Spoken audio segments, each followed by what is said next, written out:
Does anyone even logic? This has to be the last question. All right, I'll make it quick. Yeah. Earlier when you talked about criminality and creativity trends in men peaking at 14, it reminded me of something you said. I think it was Joe Rogan talking about SJWs and kind of in how they create their own chaos, talking about how adolescents have this drive to change the world.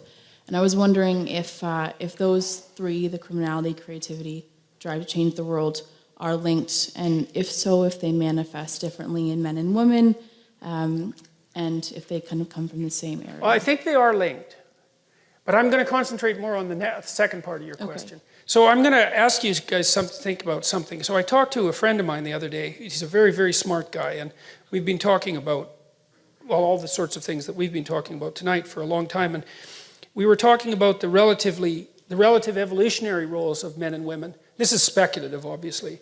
And because our research did indicate, it's tentative research so far, that the SJW sort of equality above all else philosophy is more prevalent among women. It's predicted by the personality factors that are more common among women. So agreeableness and high negative emotion, primarily agreeableness. But in addition, it's also predicted by being female. And that's interesting because in most of the personality research that I've done, and as far as I know in the literature more broadly speaking, most of the time you can get rid of the attitudinal differences between men and women, or at least reduce them by controlling for personality.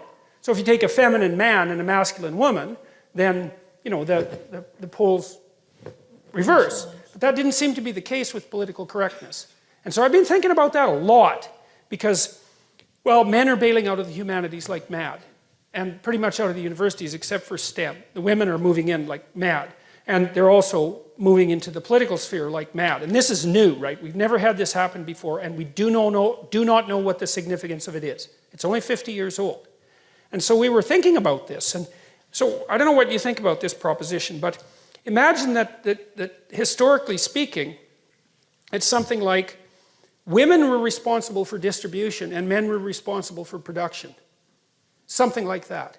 And maybe that's only the case really in the tight confines of the immediate family, but that doesn't matter because that's most of the evolutionary landscape for human beings anyways. What the women did was make sure that everybody got enough. Okay, and that seems to me to be one of the things that's driving, at least in part, the SJW demand for equity and equality. It's like, let's make sure everybody has enough. It's like, well, look, fair enough, I mean, you can't argue with that. But there's an antipathy between that and the reality of differential productivity, because people really do differ in their productivity. So, all right, so to answer your question fully, I do think that the rebellious tendency of adolescence is associated both with that criminality spike, especially among men, and with creativity, yes. I think that the SJW phenomena is different, and I think it is associated, at least in part, with the rise of women to political power. And we don't know what women are like when they have political power, because they've never had it. I mean, there's been queens, obviously, and that sort of thing. There's been female authority figures, and females have wielded far more power historically than feminists generally like to admit.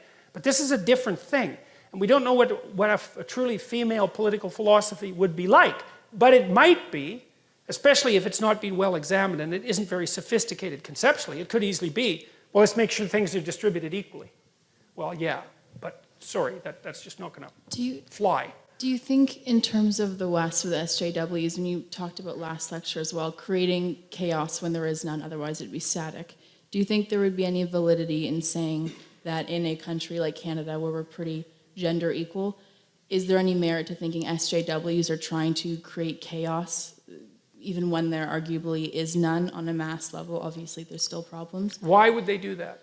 Otherwise, it would be static, and that drive. Well, it wouldn't. But I'm just wondering. So I read this quote once, and I don't remember who said it. It might have been Robert Heinlein, for crying out loud, science fiction author. That springs to mind, but it probably wasn't. And the proposition was that men tested ideas and that women tested men, and I kind of like that. There's something about that, And now, obviously, it's an overgeneralization, but we also don't know to what degree women test men sheerly through provocation. It's a lot, because, like, if you want to test someone, You don't have a like little conversation with them. Like you poke the hell out of them and you say, okay, like I'm gonna like go after you and see where your weak spots are. And it seems to me that in this constant protest and use of shame and all of that that goes along with this sort of radical movement towards egalitarianism, that there's a tremendous amount of provocation. And God, I'm going to say this too, even though I shouldn't. But I don't believe this, but I'm trying to figure it out. You know, I thought it was absolutely comical when 50 Shades of Grey came out. Eh?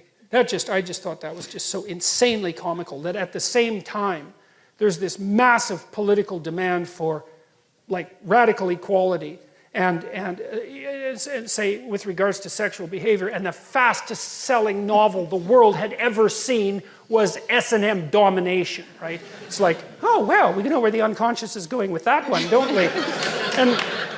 And sometimes I think, like, because one of the things that I've really tried to puzzle out, and it's not like I believe this, right? I'm just telling you where the edges of my thinking have been going, is that you have this crazy alliance between the feminists and the radical Islamists that I just do not get. It's like the feminists, it's like why they aren't protesting nonstop about Saudi Arabia is just completely beyond me. Like I do not understand it in the least. And I wonder too, I just wonder bloody well, this is the Freud in me, is like, is there an attraction, you know, is there an attraction that's emerging among the female radicals for that totalitarian male dominance that they've chased out of the West? And I mean, that's a hell of a thing to think, but after all, I am psychoanalytically minded, and I do think things like that. Because, like, I just can see no rational reason for it. The only other rational reason is that, well, the West needs to fall, and so the enemy of my enemy is... My friend, exactly. Now, what is it? I got that wrong, but... The enemy of my enemy is my friend. Yes, exactly. Yeah, and that's why Islamists tend to vote liberal as well. Yes, well, so that could be the case. But I'm not going to shake my suspicion about this unconscious balancing, because as the demand for egalitarianism and the eradication of masculinity accelerates, there's going to be a longing in the unconscious for the precise opposite of that, right? The more you scream for equality, the more your unconscious is going to admire dominance. And so, well, that's how you think if you're psychoanalytically minded. And, you know, I'm a great admirer of Freud. He knew a hell of a lot more than people like to think. And so, which is partly why everyone still hates him, even though it's been 100 years since he's, you know, really been around, so.